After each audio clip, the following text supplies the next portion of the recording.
We're going to do the closing remarks slash giveaways slash we'll try not to keep you here too long, period. Last year we did the little ticket-based giveaway thing, and that was kind of, I'll call it involved lame, thank you. Froggy's honest, he calls it lame. But we have a novel way of giving away gifts, so you better have your game face on, which will be pretty exciting. So anyway, here's the deal. This is the our closing talk on one laptop per child. And this was originally not a single talk. When we were going through with the, what is this music? This is Arcade Fire. It's the new Arcade Fire album, which is awesome. Oh, I'm sitting up here and there's just this tinny la la la la like bebop bebop bing, you know. It's a little. There's open sharing and there's over sharing. Yes. All right. So anyway, this was not originally one talk. This was 3 talks, and this is the genesis of how it happened. So in the selection committee, we have a web application where all our talks get entered into, and then we go in and make comments on it, and the highest ranked talks are the ones that make the cut. So what ended up happening this time is Sean and Scott had come to me prior to submitting a talk and said, hey, we're thinking about doing a talk on one laptop per child. We think it's an important program, and we want to get more information about it out there publicly. And so I talked to them a bit about, here's be some good ideas to look into, et cetera, and they went off and were working on a CFP submission. And then one night, Heidi says, oh, an OLPC talk just came in. I'm like, oh, cool, it must be Sean and Scott.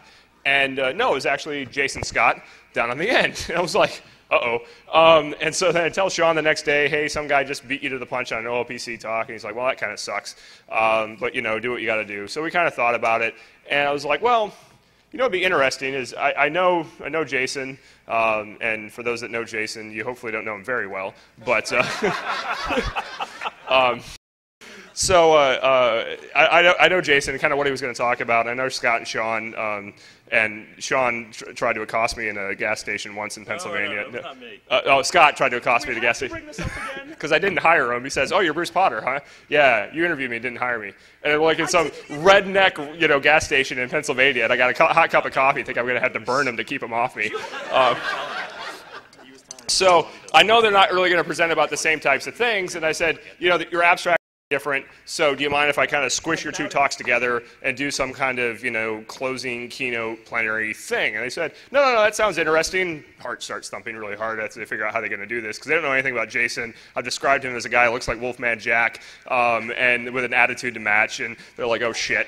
And then the guy who just exited stage right, Ivan, submits a talk on OLPC, and he says, I'm Ivan, and I'm, basically the security architect OLPC and everything. I'd like to, release all the information about how one laptop per child is going to be secured in this architecture that we built and all this kind of stuff. And I'm like, well, that's freaking interesting. So now we got a 3rd talk in play.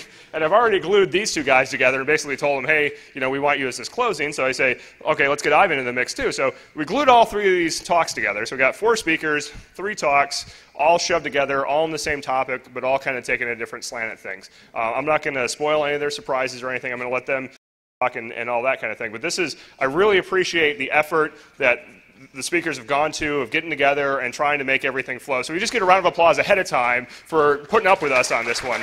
I think if we had been an academic conference or something, this would have been a big faux pas to just like randomly glue speakers together. But thankfully, we have no scruples, at least not after Saturday night. So we should be good to go. So anyway, from where I'm standing, Ivan, the guy from Pennsylvania, Sean and Jason Scott, and they will be executing in Ivan, Jason, Sean, Scott order, I think, with maybe some in between. Something like that. And I have to go get ready for the closing ceremonies and all that, so I'm going to leave these guys to have it out on stage. So anyway, thank you very much. Here you go. Thanks. Hi. Good to be here. Let's see if we can... All right, that's back in focus. Awesome. All right, so this was originally supposed to be a 60-minute talk. Then it came to be a 25-minute talk. Last I heard now it's a 15-minute talk, so I will be talking very quickly, which we people in the East Coast do. So very quickly I want to tell you who I am and not spend much time on this. I designed Bitfrost, which is the security architecture for OLPC. I have a cocky CV, which came to the attention of OLPC, and they came to me in mid-2006 and basically said, so you know a couple of things about security, how about securing 100 million laptops? And I went, So, unfazed And by the way, we really have some great ideas that we'd like to do. Can you also rewrite our file system? And at this point, I was going, you know, guys. And they said, oh, and by the way, your first user, 6 years old, right? So this was the best job interview from hell that I've been to. But of course, I'm crazy enough to sign on and say, sure, let's build this. So I want to take just as much time telling you about what the OLPC is doing as I do about what it's doing about security. Because you guys are a very tech crowd, you know, you can find the tech information very easily, but I find that most people who hear about OLPC don't actually really know what it is that we're trying to do. And it really is, in their mind, it's a laptop project and not much more than that. So, you know, what is OLPC? It's a nonprofit organization. We co-announced it with Kofi Annan in 2005. And the goal of what OLPC is trying to do is change how kids learn. So you'll notice that the laptop is conspicuously absent from this description. And you might ask, well, fine, you know, why bother? What's bad about learning now? And I can talk about this for, you know, 10, 15, 20 minutes, half an hour, 2 hours. But, you know, the one sort of very brief observation that I can throw out there is that the formal kind of learning that happens today in most of the developed world is pretty weird. You know, by the time you're 3 or 4, you learn all of these sort of deep things about how the world works. Things like, you know, water is jump up, I'll fall back down, sharp things cut me and hurt. These are sort of deep things. You know, you don't really think about them anymore now, but you know, they're kind of arbitrary. And when you're a kid, you're learning all of them. And by the time you're 3 or 4, you have learned all of these things. And a year later or 2 years later, you enter school, and there's this huge 180-degree turn where everything changes. You know, before that, the way you did your learning was, you know, it was driven by your curiosity. You'd get curious about something, you'd try to figure out how it works. All day, it's something that you did with your parents and your peers, and it was something that happened everywhere. You know, you'd get curious, you'd ask your dad a question, regardless of where you were. But after you go into school, it completely twists around, where now the learning is not driven by curiosity, it's driven by some authority figure. It happens for particular hours in a particular place, and there's a guy who is usually annoying like I am, standing in front of an audience like I am, telling them stuff that they're supposed to learn. So this is pretty strange. But it works great if you have a great teacher, and we know this. The unfortunate thing is that it does not work well at all if you don't have a good teacher, and if you have a bad teacher, it works really very poorly. If you have no teacher, it doesn't work at all. So, you know, I'm not just sort of talking out of my butt here. I actually grew up in Croatia, which is right there. It's next to Italy. You know, Croatia is not what you'd consider a normal third world country, but for most of up, it was in the throes of war, and the education system wasn't exactly something that I think is particularly great. So I experienced this. I went through this, and the reason that I learned most of the things I learned is because by the time, you know, by the age of, I don't know, 4 and a half or something, my parents got me a computer, and I was glued to this thing for most of my years growing up. So in the developing world as total, there's a billion kids. This is not a stock photograph. This was taken by the guy that does our Latin America stuff in OLPC. This is an empty classroom that hasn't been used in I don't know how many years. So what these kids really need is opportunity, not ability. I mean, clearly they're smart enough to learn. I don't think that's really in question. But they don't really have an opportunity to do so.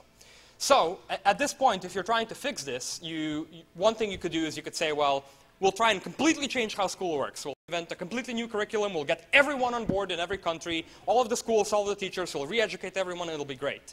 And you know, how long will that take? 50 years, if you're lucky? 100 years? I mean, I don't think it would ever happen. But you know, maybe after a century, you could start seeing some changes if everyone really signed on board to this. So the OLPC as a project, I mean, we're basically a bunch of impatient guys, and trying to do something that takes 100 years is not something that we want to focus on right now. So the decision was, you know, let's not do that. Let's get peer learning back into the picture. Let's let kids get curious again and have access to the information to find out, you know, whatever lies behind whatever they got curious about. And you know, laptops are a great thing because you can do them now, and you can let schooling sort of take some time to fix itself. So how do you build a laptop for kids? Okay, this is where I shift gear from the sort of educational, the original idea, to what this laptop actually is, other than awesome. So the laptop, and this is a special Shmoo announcement. We've actually upgraded the hardware in the laptop. This is hot off the presses. So all of the stuff you've heard about what's actually in the laptop is no longer true. So we were previously running a AMD Geode GX500 running at about a watt power consumption, 366 megahertz, 16 KFL1 cache, no L2 cache. The cache was really pretty killer in the whole thing. Now we're running the LX700 series. That's actually 0.13 microns, so it uses less electricity, even though it's faster. It's 433 megahertz. It's a lot more cache, 128K L1, 128K L2. Python, which is our primary development language on this machine, now runs about 2 to 3 times faster on this processor, despite the relatively modest increase in clock speed. And, oh, I should mention, the new LX will like has a built-in AES accelerator on board, so we can do some neat crypto things. We jumped up to 256 megs of RAM from the previous 128. We doubled the amount of primary storage to 1 gigabyte from the previous 512 megs. This is NAND flash, so it's not a hard drive, no moving parts. We have wear leveling running on it with this special file system. And we have a dual mode screen, meaning it can do much better than your laptops in mono mode with no backlight, API. Or it can do medium resolution color with backlight, and it's a 7.5-inch screen. And the 7.5-inch screen is sunlight readable, so you can see to the right is the XO1, and to the left is the top-of-the-line laptop from a esteemed laptop manufacturer, showing the exact same image on screen. We do mesh networking using a pre-draft of the 802.11s standard. We can do normal BNG. We have rotating antennae that you've probably seen. They're the actual bunny ears. By the way, I never talk this monotonously, but I have to now because I'm trying to talk very quickly and get through a bunch of slides, so please bear with me. We can do diversity reception with the antennae.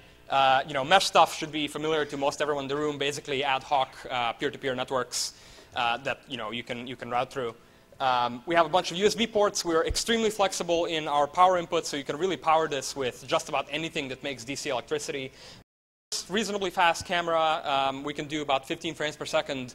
Actually, with the old processor, we could do 15 frames per second across the Atlantic for a video conference, one Cambridge in the UK to Cambridge in the US, where we're based. So I expect that with the new processor, we'll actually be able to do quite a bit better. We have an SD card slot, a microphone. We developed 2 of our own chips to be able to run some of this, including the LCD, which is completely our own in-house design. Special touchpad that's dual. Do both capacitive, which is like your touchpads, and resistive, so you can use a stylus and basically use it as a little tablet. Batteries are pretty standard, but much longer lasting in terms of cycles, discharge cycles. We're actually experimenting with a completely new chemistry not on the market that makes the batteries about 2 or 3 times lighter and safer, colder burn, lower toxicity, etc. We can do all the standard audio stuff. We have a little hack on our microphone input port, so we can do direct line voltage sense. You can for 50 cents sensors for like temperature and humidity and hook them directly into your computer. The Linux distro is Fedora-based, but anyway, to conclude with this, the basic idea, it's not something that you're supposed to be running word processing software on or a spreadsheet. It's sort of a surrogate brain that you use to learn, basically to condition the kid that every time he gets curious and can't immediately find answers, he can reach in and grab this and start getting some answers. And most importantly, it rids the dependence on others, and particularly on factors that you as a kid have no control over, such as, is there a classroom, is there a teacher, is there a book, etc. So, originally there was going to be a commercial break where we pass on and then come back to me to talk security, but that changed again, so I'm talking about security right now, no commercial break. Actually, I guess sip of water break.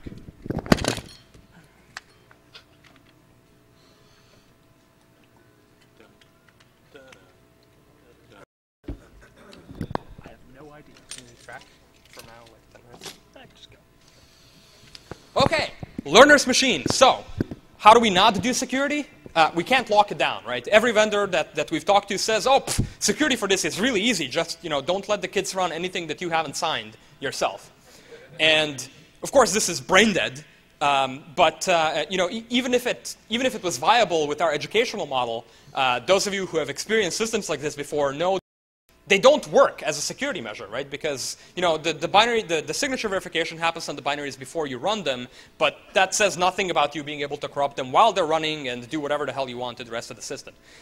And because we actually feel very strongly that the kids need to be in complete control of their computers, this is just straight out not an option for us. So to what degree is it not an option? Well, it turns out that we're extremely serious about the idea that kids learn by doing, which is constructivism. It's a theory that there's decades and decades and decades of this, 30, 40 years at the very least, in sort of the latest incarnation of Seymour Papert and Alan Kay. And we really believe that kids need to be able to see how their computers work very easily and change that and have the freedom to mess around and write some software and change some of the software that's running.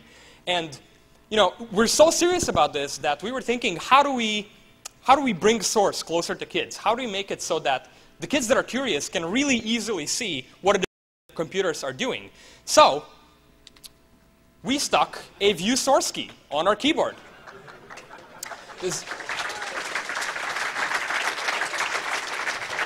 Thank you. And this is important. People say this is a marketing gimmick, but it's really not. I really think that this is possibly one of the most subversive and important things that we've done on this entire machine, because suddenly, the myth of, well, it's open source, so you can get the source somewhere, but you have to find it, you have to recreate the tool chain, and you have to make sure all this works. It's sort of a big investment, and for us, for the kids that are getting these machines, for the most part, the vast majority of the software that's running, they can press a button and see the code immediately. And I was thinking, well, wouldn't it be nice if they could also change some of the code that's running, given that so much of it is written in Python, and have the changes happen live on the program.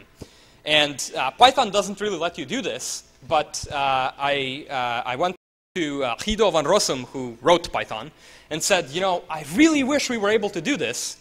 So he sort of sat and didn't say anything, and then 4 hours later, he sent me an email containing a Python module that lets you reload Python code live.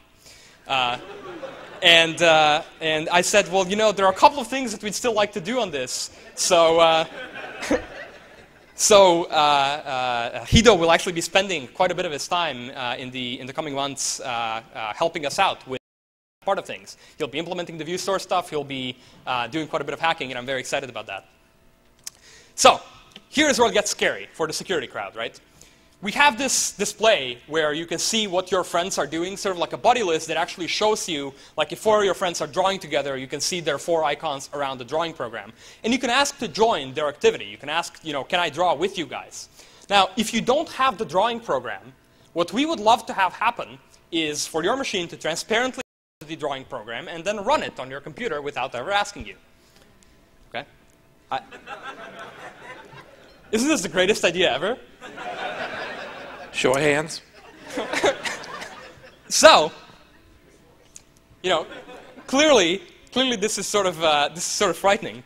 And how do you do this securely, and what does securely mean for OLPC? If you go to the academic security conferences, you'll hear people talking about, at the very least, 12 definitions of security that are completely different. So I want to tell you guys what security actually means for us. And is someone keeping track of my time, please? I am. Okay, good. Can you tell me when I need to? Okay, great. So I'll keep breezing through, and we'll get through as much of this as I can. You're out. Kidding. 6 things for OLPC that add up to security. First thing, you cannot let any software running on this machine damage the hardware. There are several chips in this machine that can be irreversibly damaged by software if it's not kept in check. That's the NAND flash and the SPI flash, which contains the operating system and the firmware and BIOS, respectively. And you don't want a random application that runs on your machine to be able to do something that makes your machine useless without hardware repair. The second thing you want to do is, it's not enough to tell kids, well, you have this view source button and you can go and change things, if what they have to fear is that if they screw their machine up, it won't. And they have to go to some figure of authority to get it restored and working again. So you have to make the machines recoverable trivially and without dependence on anyone else. Meaning, I do rm-rf/ as root and I delete my entire machine. I should be able to press a couple of buttons and get the machine running again. And because that's the plan, the machine has to be open, meaning the way to protect kids from destroying their machines isn't to not let them do whatever they want to do. We can't have data loss, which is sort of exact same point, right? If I'm telling you, screw around with your software, have fun, play with it, but by the way, if you do something wrong, all of your data vanishes without a trace, you're not going to feel very inclined to go and experiment. So we have to have some solution to try and mitigate that. Obviously, user privacy, huge thing, right? Our target age group is 6 to 16.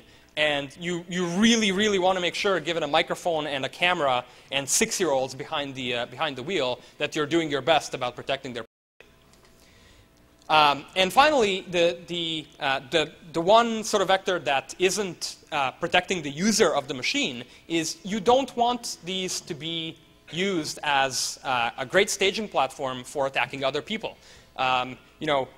If all goes well, we'll deploy 150 million laptops next year, and 150 million node botnet. That'd be pretty cool, right? So you don't want that to happen.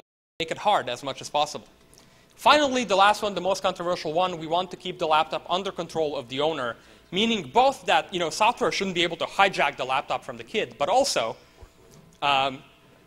drive-by theft and theft on a large scale should both be impractical. Meaning, if I see someone walking around with this very inconspicuous neon green laptop down the street, I shouldn't be able to run up and just steal it from him, knowing that I can, delete the hard drive, plop on a Linux install, and have a beautiful machine that I can run.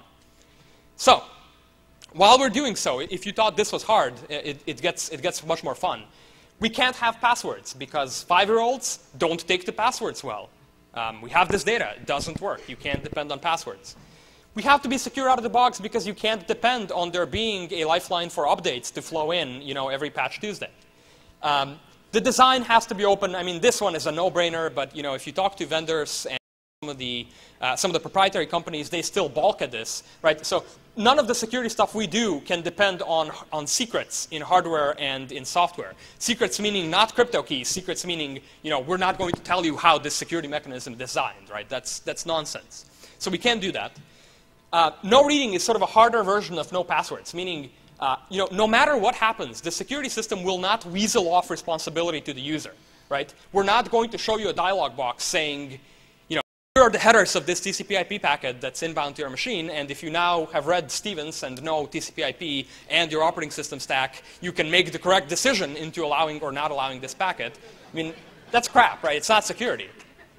So we're not doing this, and we can't do it. And we've codified this as the user cannot be expected to read anything that the security system says in order to have a secure experience. And finally, the one that I mentioned before, which is no lockdown, meaning we will not have any kind of paternalistic attitude saying, here are these sort of half lockdown machines that let you only explore so far, and at that point you run up against some wall that you can't cross and your machine doesn't let you do what you want it to do. So clearly, we've run into difficulties, right? Current systems just don't do this. They rely on users making sensible and informed decisions on things that really they about, and you should never do this. You particularly should never do this if your users are 5. So I built a new platform called Bitfrost, and I'm going to go extremely quickly through this because you can read the complete spec online. If you go to Wikipedia and the article Bitfrost, at the bottom they have a link to the full spec, and the article itself is a summary. So please do this, and please join the public OLPC security mailing list and tell me what you think. I'm having a hard time. The list so far people without a security background, and I would love to have some of the people talking here and listening here share what they think. But, okay, Bitfrost, very quickly, and then I'll pass the buck, tries to do almost all of the things that I laid out. And that's a tall order. I'm telling you right off the bat that it's not a perfect system. It's not supposed to be a perfect system. I'm not claiming I've solved all the world's security problems. I think we'll be able to raise the bar quite a bit, though. So, Bitfrost, instead of trying to make sure that you execute code that's untrusted, which is what antivirus, anti-spyware, anti-malware, and all the stuff tries to do, which, blacklists are probably one of the dumbest ideas in computer security, and I'm amazed, frankly, that they're still around. But that's what everyone does. So Bitfrost is not doing this, and instead we're trying to make sure that your system is protected while you run untrusted code. Meaning, grab a binary that you know nothing about, run it, and who cares? It shouldn't be able to do anything really bad to your system. So And, those of you familiar with capability research know that there's about 50 years of capability research showing that this can be done. It can be done nicely, but it hasn't caught on in the mainstream for a bunch of reasons, many of which I think don't apply to OLPC. So super briefly, what we're doing is we're running basically every user application in a virtual machine of its own. We're giving each program only the permissions that it needs. If you want to know what this means, read the spec. This is very powerful. You can suddenly sort of get rid of largely a bunch of problems that are common today, such as viruses and spyware, which, if you're running stuff inside virtual machines, suddenly has no meaning anymore. A virus that infects itself, right? It's not going to get any binaries to spread to. It's not going to get access to your keyboard to sniff, etc. We protect against hardware damage. We rate limit with token bucket the NAND flow. The BIOS has crypto protection on it. We can restore a full system at essentially 0% overhead, storage overhead, using some really clever copy on write stuff. So we don't have to have a separate recovery partition. We just run, and if you screw up your operating system, that's fine. We can get it back for you easily with just pressing a button during boot. We have revisioning. So revisioning, basically source control. Revision control is an operating system feature. It works on basically any user document, not just source code. It also makes it very easy for you to do backups. You can, basically the matter of doing a backup is just pushing out a bunch of revisions. Am I? So in the interest of fairness, okay. To make sure that. Yes, I was told that someone was looking at time. That was me. Okay. Not you. Anyway, go ahead. Okay. Right. So I'll do 2 more slides here, and I'll pass the buck. I don't, by the way. So someone throw balls at Bruce. You make these for adults too. We'll have questions in the end. Okay. So let me just go through 2 more slides, and I'm done. In terms of privacy, we built in microphone and camera LEDs that are built in hardware in series connected with the LED and the microphone, meaning no dependence on software. If the camera is running or if the microphone is running, you'll be able to see your laptop glowing, a soft light telling you that these are in use. We require explicit user action programs to access documents. This means the normal file open dialog box, you don't see any changes as a user, but in the back end, now suddenly it's a trusted dialog box being shown by the operating system, meaning that programs can't just arbitrarily open up user documents. We made it somewhat harder to use it as an attack platform by a pretty stringent set of rules that model networking that don't really get in the way of normal applications, but make it more difficult for people trying to do things like spam, etc. And I will skip this part, but unfortunately, because it's the most controversial part, but we do have an anti-theft and activation system that will probably end up changing from how it is now, but it's a point of contention usually when I talk to security people. So you should find out why by reading the spec and signing up for the list. Okay. Thank you. I'll pass on. Are you going?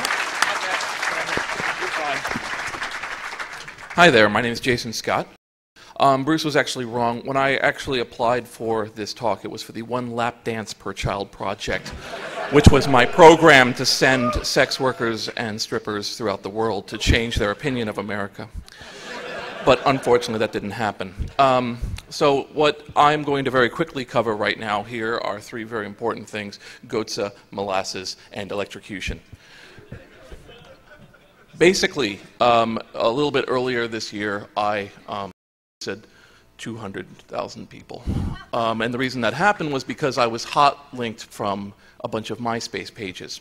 And what had happened was it turned out there was a picture I had on one of my sites of a Grim Reaper, and that was very popular with people, so they linked to it and made it their background. In fact, a company called freakhotlayouts.com linked to it directly as part of their package that they could give to you. So I didn't mind this initially because I had a very open view of the whole thing and so on. Give most of my stuff away for free anyway, so who cares? But over time, 200,000 people making it their background, and they're all telling each other about all their stuff, so every time they do it, they reload, started to really cause gigabytes of traffic a month. So finally, somewhat sleepy on eggnog this previous Christmas, I said, I really ought to switch this. And at that point, that vector point, I could have chosen anything I wanted to. And I went back and forth, and people have done this before, but at the time I thought, why not just GOTSA? And if anyone here doesn't know what GOTSA is, excellent. So, basically, Goetze is a very, very disturbing image, although I did find out that I was criticized for not using a disturbing enough image. But it's a disturbing image, so let's just say variable meaning disturbing image. So suddenly, 25,000 people on the first day loaded up their pages. And what I discovered was most of them didn't know how to get it off. So I started to look, and there was a lot of pages where people were basically saying, dude, I don't know how to fix the problem. Dude, your background is disgusting. Dude. And the hits didn't really go down for a long time. But one of the things that really shocked me was that the free hot layouts people called me for a tech support call because they said that something was wrong with my servers, so their stuff had stopped working. So basically what you had there was you had a company of people who didn't care about stealing somebody, supplying it to users who had no idea what they were stealing, who were then unable to do anything about it at the end. This is something that is both hilarious and terrifying. Similarly, when people think about the electric chair, one of the things that happened in the late 1880s was the discovery of AC, alternating current, as opposed to direct current. Without going too much into electrics, they work a little bit differently. But one of them was controlled by Thomas Alva Edison. Another one was controlled by Westinghouse. And what they wanted was they wanted their current to go into every house ever. So basically, Tom Edison came up with this great marketing technique. Let's kill animals using the other guy's product. So at various county fairs, he would load up a machine that had AC on it, pour in the voltage, and kill a chicken, or a horse, or dogs, and go, this is what they do. So they actually, Yep, exactly.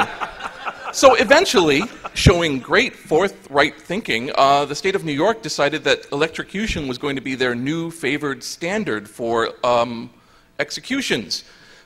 Because at the time, Tom Edison was claiming that okay, let's go with this. Basically what was happening was there was a belief that it was a quick and painless death, and there was not considered to be cruel and unusual punishment. So, of course, Thomas Edison was lobbying very heavily for AC to be your chosen electricity of death, while DC would be what you would have in your house near your kids. What ended up happening was he actually got it pushed through the Bureau of Prisons, and it became the fact that AC, at that point, Westinghouse started funding appeals for condemned criminals to prevent them from being electrocuted with his products. He eventually lost. The actual first, without going into it too much, the first execution by electricity did not go as smoothly as planned. It was probably pretty cruel. It was definitely unusual. And it took at least 20 minutes. So the anyway, at the end of the day, we now have AC everywhere, and so once again we come back to hilarious but terrifying. Finally, we have the molasses flood of 1919, which I'm from Boston, so please don't show me any Moonanites. They make us skittish and scary. The Boston molasses flood of 1919, how many people know of that? Sometimes that gets passed around like a, yeah, that's good. Basically, there was a tank of 2.3 million gallons of molasses that was on top of a hill in north end of Boston. This tank, well, one group thought it was an industrial device, and one group thought it was a structure. So what it ended up being was nobody inspected it. So it was just this huge, up on a hill, unplanned, big pile of sugar. Well, one hot summer day, it expanded and exploded, sending a torrent of 2.3 million gallons of molasses down into Boston. This surrounded people, and keep in mind molasses, which we normally think of as being our friendly, sweet buddy, is not so when he is a tidal wave of sweet death. So it covered people, it knocked over buildings, it sent one structure 900 feet into the air, into the park, and it eventually, some of it filtered down into the ocean, and it took a year to clean it. It took longer than that for the lawsuits. Naturally, the United States Alcohol Company, who was in charge of it, immediately blamed terrorists. They claimed that a group of anarchists had planted a bomb somewhere on the structure, and that was why it exploded. Ultimately, there were 21 deaths associated with the Boston molasses flood. Now, the thing, again, is hilarious, but scary. There is no worse sound that I could imagine than a horse that is halfway covered in molasses who is unable to move. It's screaming at the top of its lungs for something to go on with this very hot liquid, causing them to have to travel around in boots that are getting sucked out from the sweet stuff to shoot horses in the head. Again, 21 people died, many more were injured. So what we have here is we have two layers of viewing. We have one layer where somebody looks at something from now and says, that's pretty goddamn funny. And then you have the case of, well, on the ground it was not funny at all.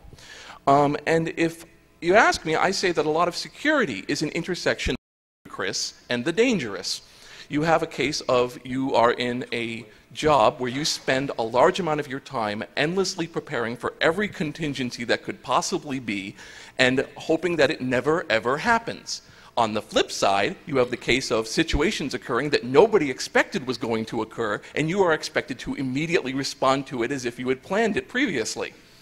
So what that level of fatal hilarity is what we're talking about with the one laptop per child. We're talking about a group of speculations here about this laptop. Because from out here, it's very funny. As soon as you look at one of these candy-colored little bastards, you want to sprinkle it all over the muffin of Africa because it's so beautiful and wonderful. And, you know, and that's part of its appeal, is the fact that it's so wonderful that you have adults wanting to buy it. Nobody here, like, as soon as they heard about the new Barbie goes, well, okay, a couple of you do. But you basically have a case where it is such an alluring just on the surface of it. As candy-colored laptop, really cheap, goes out I want one, you know?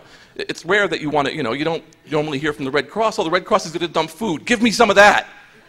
So basically, we're just going to cover, my colleagues here are just going to very quickly cover, again, one of these ludicrous, viewing every infinite possibility of things that could possibly go a little off associated with it, and things that you might want to think about as these little sprinkles over the muffin of your lands.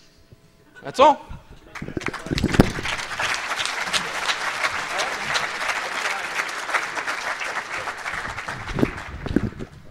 First of all, I want to say I'm really bitter that you heard what I was going to wear today and decided to copy me. It's a uniform, not in uniform. So who I am, I'm Scott Roberts. I'm an independent security person who enjoys this kind of stuff and stumbled across this OLPC thing and thought, wow, that's kind of cool.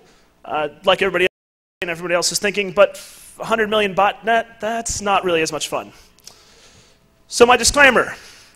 Everything I say I found on the internet, a lot of it on laptop.org, which is the OLPC site, a lot of it in the mailing list, a lot of it other random places. So to quote somebody we all know and love, first of all, don't believe anything I say. So what's the state of things that we're dealing with right now? Well, we have Bitfrost, which I haven't developed. We have the current state of open source security come along with it. And we have lessons we've learned from a great company we also know and love called Microsoft. Oh, that was good. I'm going to get to that. Give me some time. So what is Bitfrost? Bitfrost is a custom designed security architecture based on forgetting old assumptions. No backwards compatibility, no dealing with what we used to have. It's all new, it's all different, and that was long overdue. It's got a bunch of features that no one's ever thought of before. All overdue. Why the hell can you run solitaire and have it have the same permission to write files? And it's built on absolutely no passwords, which we'll eventually get to. Lessons learned from our friends at Microsoft. Well, they dealt with some security problems for a while. We've all been through Blaster, we've seen Sasser, we've seen Slammer. But then they made plans to fix them. They came up with the Microsoft Security Response Center, they came up with a secure development lifecycle. And you know what? They aren't perfect, but they've gotten a whole lot better. So what about open source security? Well, it's good, but it's not perfect. Open source does have a tendency to respond fairly well to most security issues. And most open source teams are very conscious about security and do a great job with it. We still sometimes have issues. So what's coming up with the OLPC? Well, we're going to have a bunch of different challenges. We're going to have to deal with cryptography, going to have to deal with the normal threats that we see every day. We're going to be running a different networking setup. There's patching, and there's a server. So cryptography. It's a 400 megahertz processor. Now, along with the whole everything I say, I just got off the internet. Some of that stuff on the internet isn't quite kept up to date, so forgive me if Ivan's ruined a bunch of my points. 400 megahertz processor may limit cryptographic performance. Well, we're now getting a cryptography accelerator, so that's going to be a little bit better. But we still have some people who, at least at one point, were concerned on the mailing list about the fact that you're going to be limited in how much cryptography you can actually use and how deep it can go. Hardware keys and hashes mean no revocation if there's a problem that gets to that point. Now, Ivan's done a lot of stuff to try to get around that.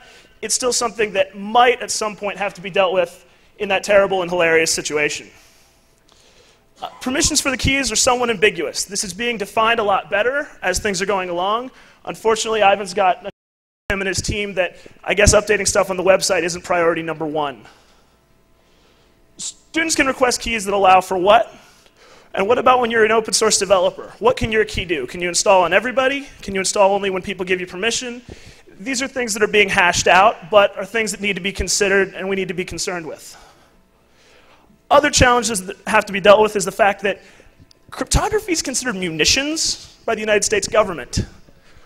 Well, we've got a lot of countries we don't exactly ship munitions to. And there's a lot of ambiguous law that goes along with this, but we've got to be really careful about what cryptography is put into place and where it's sent.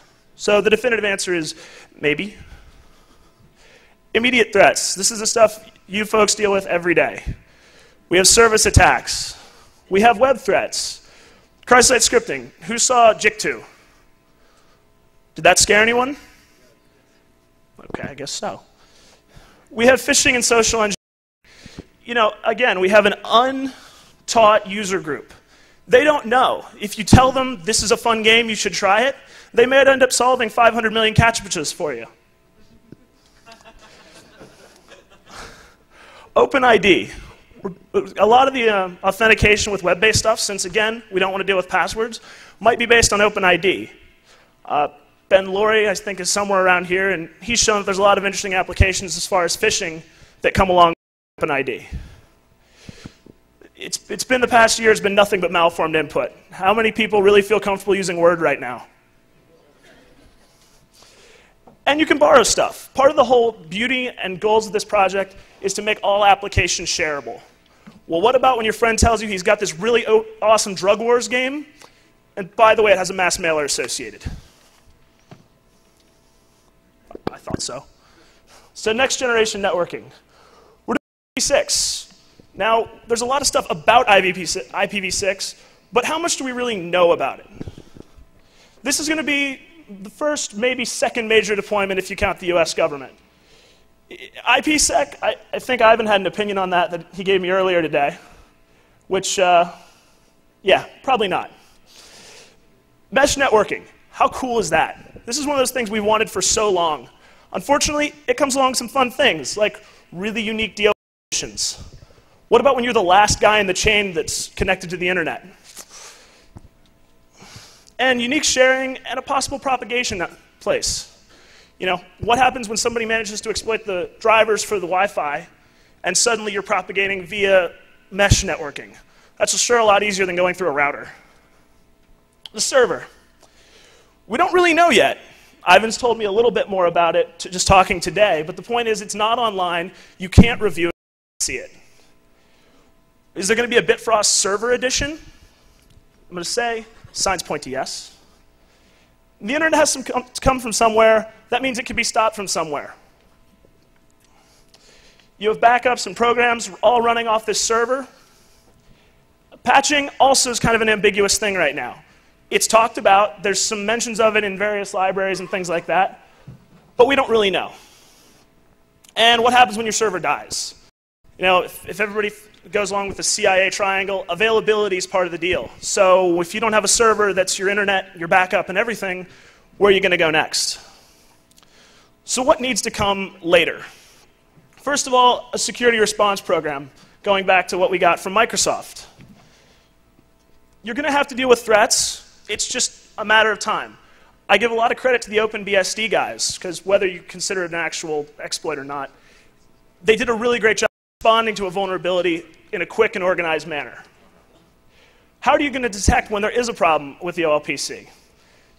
Haven't really sorted that out yet.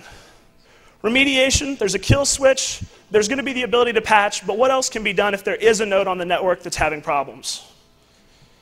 And I think the model to try to put together a program like this is like the SANS Internet Storm Center. A group of people who just do it on their free time, but are experts. There needs to be a developer security program, because the only way you can circumvent this is writing bad applications. Well, not the only way, but. So it's really easy to find a lot of stuff about how to do secure coding, but how easy is it to do secure coding? Bitfrost is unique, and it has certain constraints that go along with it, but going in that vein, you also have to be coding recognizing the security that comes with Bitfrost. So where's this going to go? Well, even good systems will get better with time and with more people putting their eyes on it. And this is where all you people come in. As more of this code gets released, and as more people can get eyes on it, it will get better. Ivan, already said, go read the Bitfrost spec. Get on the mailing list. I'm going to say, there's also images for a lot of this stuff available. Go on, try to break it. I tried to mess around with this thing, and every time I opened this thing up, somebody had to come steal it out of my hands. I'm sure a lot of you were problems with that. So get involved, read the Bitfrost spec, contribute to the mailing list. And now I'm going to turn it over to Mr. Shmoocon. Are you going to back up? With an interjection, the security stuff is not yet in the images. So the core of Bitfrost should be landing any day now, and the network should be landing in the next 3 to 4 months. So if you download the images, you can see the GUI, you can play with it, but the security is not there yet. Okay. Sean.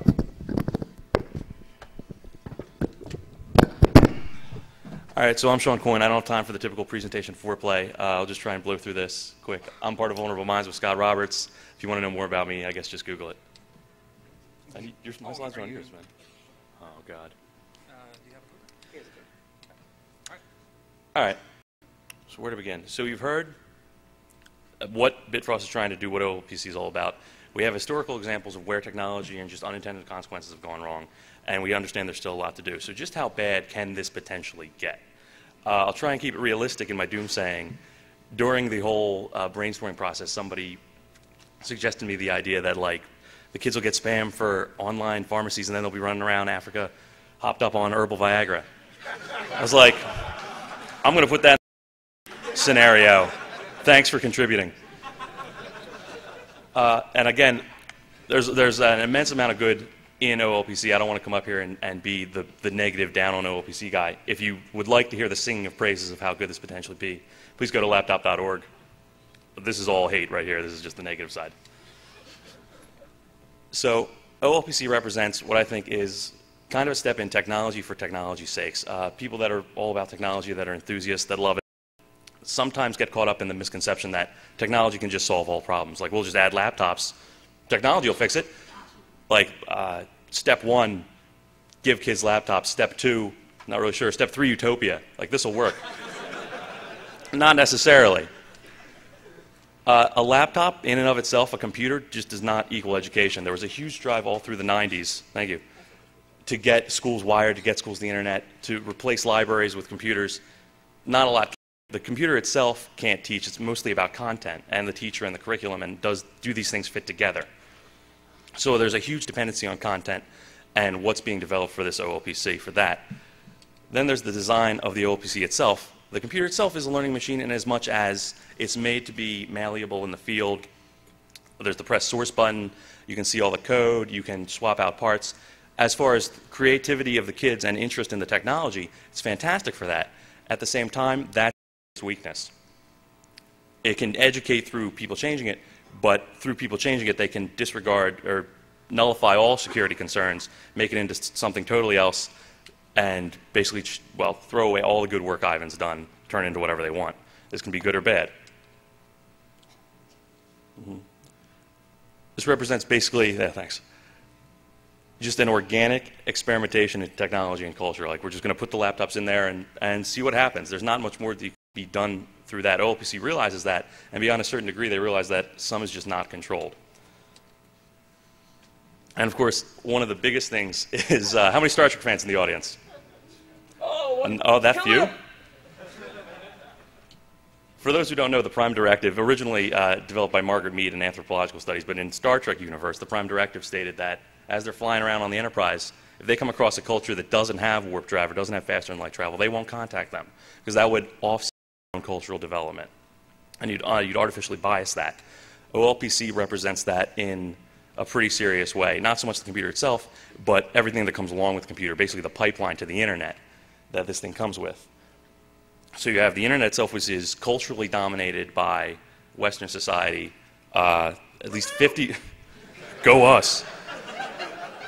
At least 50 to 80% of internet content's in English. And now all that's being piped right into the client nations.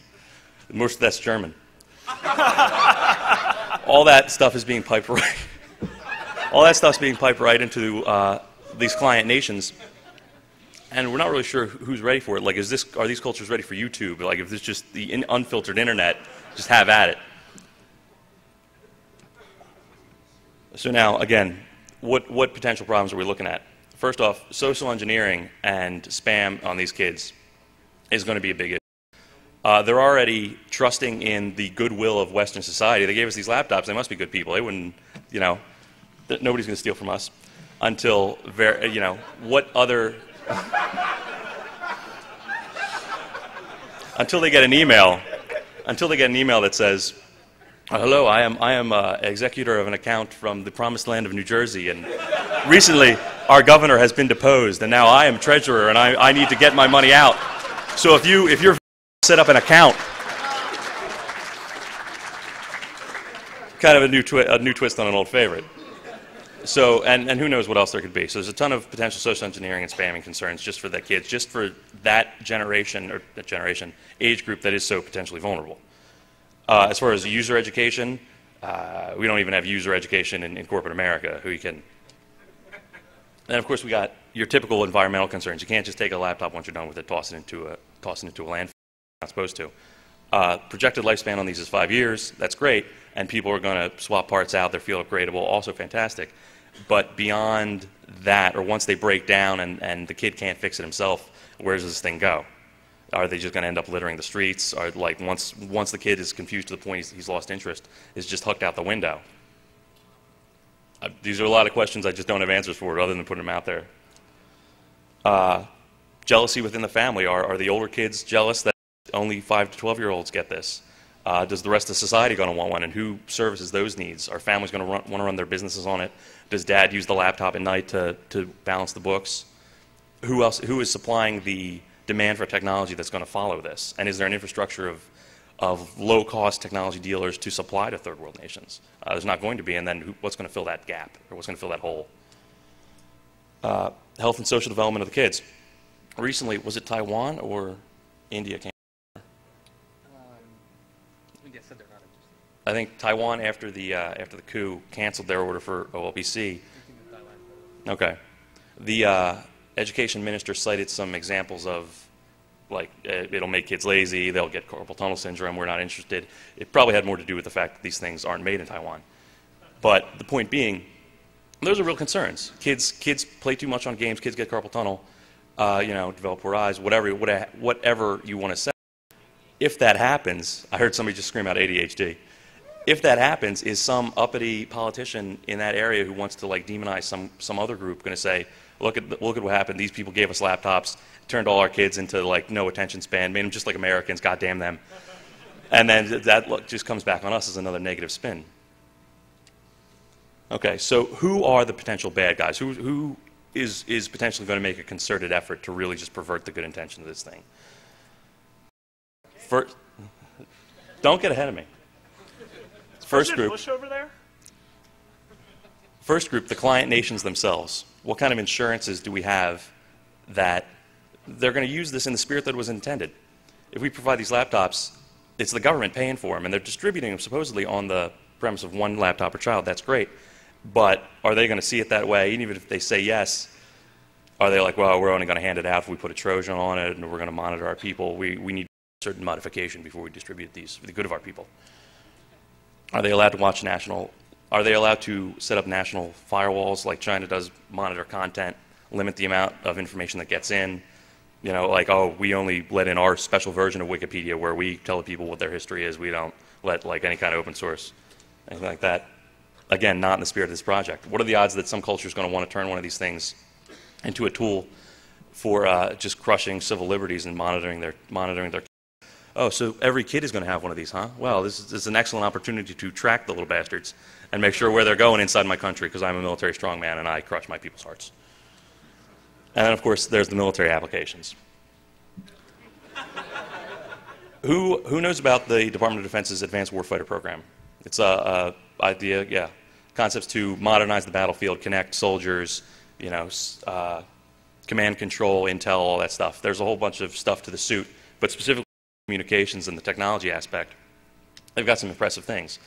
Command and control features, stuff where the soldier can show other people what he's looking at, talk to his buddies, talk to command, get intel, talk to those people. So how does that compare with countries that employ child soldiers, and there are plenty, strapped with just one AK-47 and an OLPC? Well, the OLPC's got a webcam and the microphone, so you can take pictures of whatever you want, do recon, send it back to your man or whoever you're working for, get orders, command and control, talk to your other friends with their OLPC, and yeah, I got my AK, let's go here.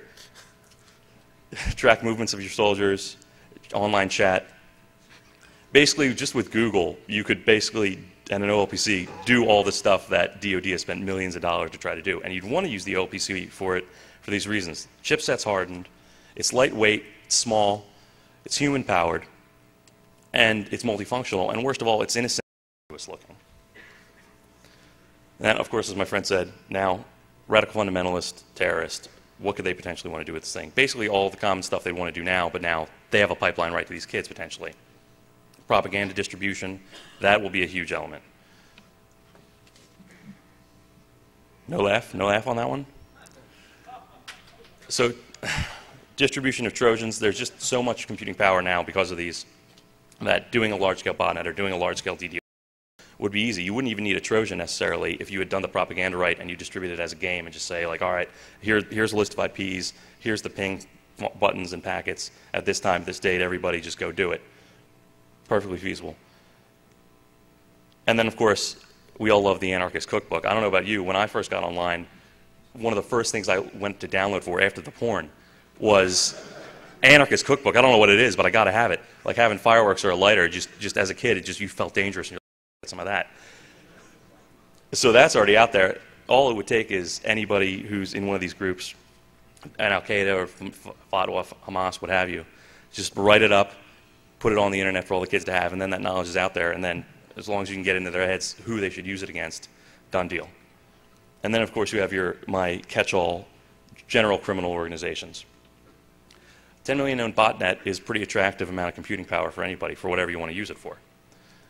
Just against, pick your poison. It's probably not going to be the SETI project, I'll tell you that now. I'm going to, you want to break encryption, you want to work on algorithms, you want to rent the time out for some country that's pursuing a nuke. If you got the money, we got the laptops. Or they will have stolen the laptops either way. Same other ills that go on. Slave trade. Child abuse. If you can't handle it, I'll take it away. All these kids have laptops. All the laptops have webcams. If you've got a Trojan on there, or you're watching any of the kids, or you're just seeing them on some kind of social networking site, you can almost pick, like, yes, abduct that child. That is the one I shall kidnap. Just a general social ill that needs to be considered, and it's almost like what you either educate the kids or you just don't have it, because it's out there. And then, of course, these already exist a lot in Asia. If there's money to be had at these things, and exploited, kids can get exploited. Kids with laptops can get exploited pretty hard. I would say more about child pornography in the third world. National Geographic pretty much has that covered. And then, of course, my catch-all now, just the lone hacker, just the random guy, the guy I haven't thought of. Somebody who just is generally malicious and wants to shit on the project, or you have a laptop, I'm going to destroy it. As far as impossible situations becoming more likely, just those hypothetical only in a movie, I've captured the infrastructure of this third world It's all in the World Bank. Done deal. With new cultures, you have new thought processes. People look at things differently. So there's going to be methods and directions that, as we in Western society, even assuming nothing, just don't consider, or just otherwise would have never thought of. This goes back to my point originally about impossible situations. That's really just a funny point, to be honest with you. But future impact. What is the impact of skipping developmental steps for these people? With previous charity models, it was like, we'll provide food or money or farming equipment, and each one of those allows you to take a step, another rung on the ladder to get higher up, eventually building towards self-sufficiency in technology. OLPC negates all that. We're just going to jump you right forward to technology. That's bad, potentially, in the sense that if you have a person that's starving, like when they broke people out of the concentration camps in World War II, you can't just feed them right away. It'll kill them. You have to slowly work them up to eating normal food. With this, it's kind of the same thing with technology. You just dumped it in their laps. On one hand, it's fantastic because this has the potential to raise up other aspects of their culture, like they can look for information on farming, on social ills, on medicine. It's fantastic in that sense. As far as the culture assimilating the technology, you know, all bets are off. Developmental imbalances as far as is ready for this. They haven't hashed out issues with privacy and piracy. General social issues that we have that revolve around security that revolve around technology that we haven't even addressed, and now they're just thrust into a world where they haven't even ramped up to that point. They're not even on their table as far as considerations. Another prediction of mine is within one generation, you're probably going to see a lot of outsourcing to Africa. Generally, it's a good thing if the money's flowing in that environment. You're going to have a large, technically capable workforce who has familiarity with technology and now is pretty much going to be English speaking because all the content on the internet is English, the keyboards are in English. Like it or love it. Like it or lump it. Is that the phrase? Like it or love it is a great one to give to somebody. All right, speak English or your host. Internet cost, so, okay. And then what's the effect of millions upon millions of these kids suddenly being on the internet? What sites are going to become dominated by them? Where does this go? One example of this is when South Korea had the fiber optic channels laid through there, and so many kids started playing MMORPGs, and I think like StarCraft became like their national sport. So technology in the third world client nations is almost predestined now to evolve in a wireless format. Just something, again, to consider. This is where this is going to go. And of course, disintermediation. As far as getting exotic goods out of third world nations, one link in the chain is removed because now you can talk directly to them. You're going to see a lot of stores open up for exportation of unique goods. A lot of middlemen will be cut out. So in that sense, again, economically, this will pay off within one generation very well. So, parting thoughts. As Bruce said on the first day, nobody cares about security but security people. Pretty much the contents of this room. Normal users don't care as long as it works right. So for this project to really be a success and not be exploited as badly as it potentially could be, a lot rests on the shoulders of open source developers and security people like everyone in this room to put a modicum of work in towards shepherding this project from abuse. So in that sense, I hope everyone signs up for the mailing list. Please visit the Wikipedia page. Good luck. Good luck to us all.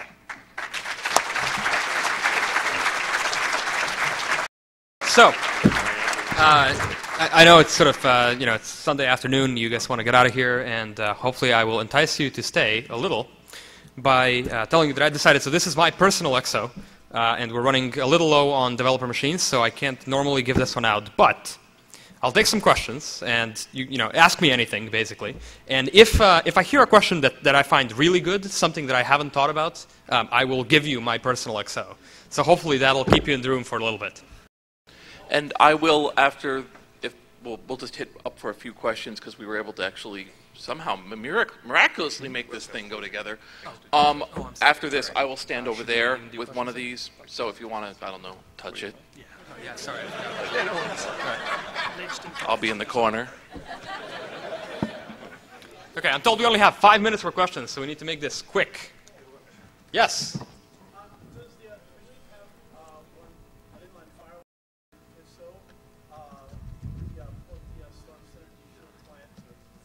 Yes, there is a firewall running on the machine. So yes, you could do that. I see people. Dan Kaminsky, I'm going to skip him. Other people in the room. All right, go. Okay, sure. Quick one. Will the hardware increase change the price? The current $150. Will the hardware increase change the price? The answer is yes, but it should be a very, very modest increase in price. Okay. Someone actually get Kaminsky a microphone because I want to hear what he's cooking up. Yes? Have you actually thought about the long-term effects, like building a generation that actually comes up with this and the different things that they're going to do as far as how they're going to be aware of these types of things and the leapfrog that that's going to cause, like on the grander scale, like 50 years down the road? I know you've thought about it for the first 10 or so years, but longer term, like what's this? In terms of just complete impact, I mean, I don't know, you know, I forget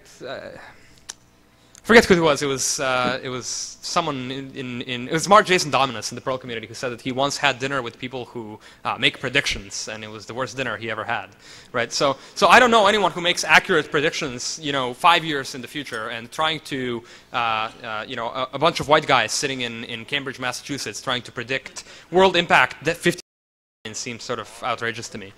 So, you know, we try to predict impact where it really matters and on some kind of reasonable scale, but it's not 50 years down the line. Does Dan have a microphone yet? Yeah. Right. Go. So, a bit of a contrarian question. I really like your technology. It's absolutely impressive. The fact that you have a sunlight-capable screen is about time. Thank you much. But here's what I'm not understanding. Okay. If any corporation came up and said, you know, we really want to get cell phones out to these places that don't have phones, but we're afraid of them calling people and saying bad things, and we really want to control what they're doing so they don't abuse this technology that we're giving them so that they can communicate. Maybe they'll communicate badly. We'd laugh at them. We'd tell them, go away. How dare you? Where do you get off like coming ahead and telling people what to do with your technology? Okay. And I guess my question for you guys is you guys have bought very much into the concept that your technology needs to be restricted. How so? Does that... You just gave a whole bunch of slides about how you really don't want to see your technology used for crime, for weaponry, for this, for that. You will be extremely pleased when you read the spec to notice that one of the hard requirements in design is that the user has the ability to turn off every security system on the machine. Including the cryptography, including the need to sign including stuff? Absolutely everything on the machine. Hard requirement in design that I set out since day one.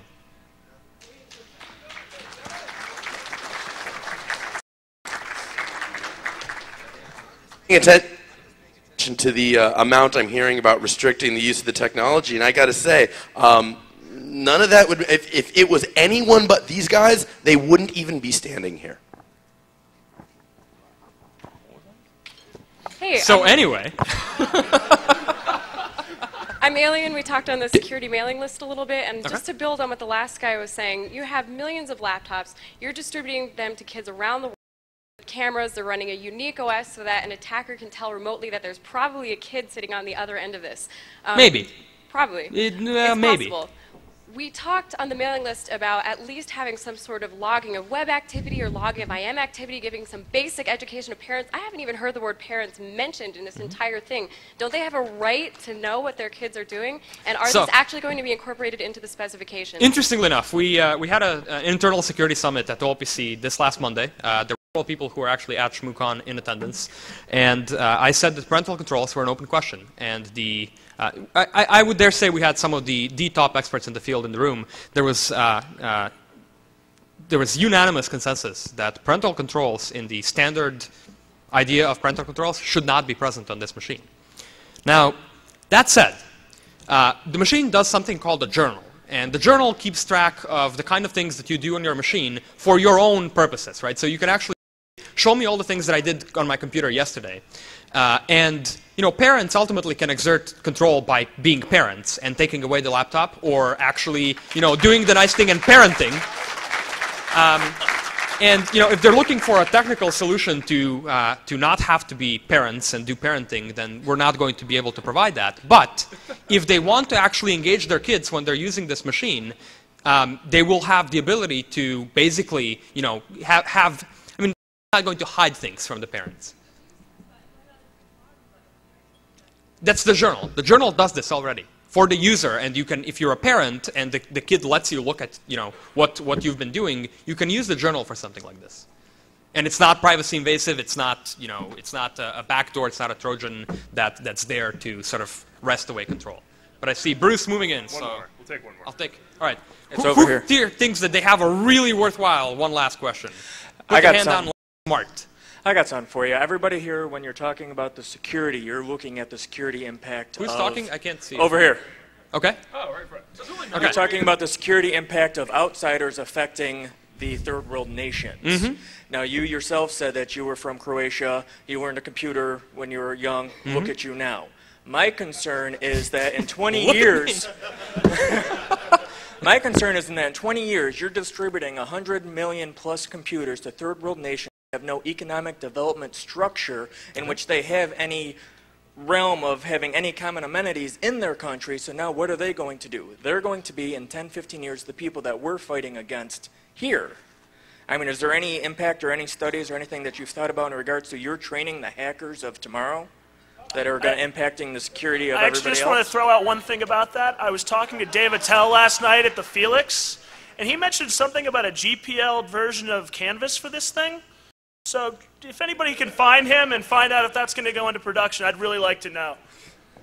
So, it's a common criticism for people to tell me, shouldn't you be giving kids clean water and food rather than laptops? And that's a very myopic view of things. If you look at the list of launch countries that we're going into, these are not countries that are on the extreme end of the poor spectrum. These are countries that have, clean water and food, etc., but they still have crap education or no education. So we're not diving in to the countries where, really kids are just starving to death by the millions, and we're trying to drop little colorful laptops to them, right? In India, its economic infrastructure is still a baby in comparison to the United States. So for 100 kids to sit there and say, I'm going to work at McDonald's and I'm going to make this much money, that's not there for them. But now they're going to have this technology infrastructure where they're going to learn how to make the viruses. They will become the phishing of tomorrow. They're also going to learn how to write code, and they're going to learn how Yeah, so ultimately, and I have to end because Bruce wants to close and kick you all out. But, okay, so. People are very excited. I do suggest, this has been going on for quite some time, ladies and gentlemen. If you want to go to laptop.org and get involved, all of us suggest that. By the way, I will be here after closing, so come talk to me. You can play with the laptop a little. But finally, realize that there is also finally a distinction of what OLPC is doing versus what any large intake of computers in a country would be doing.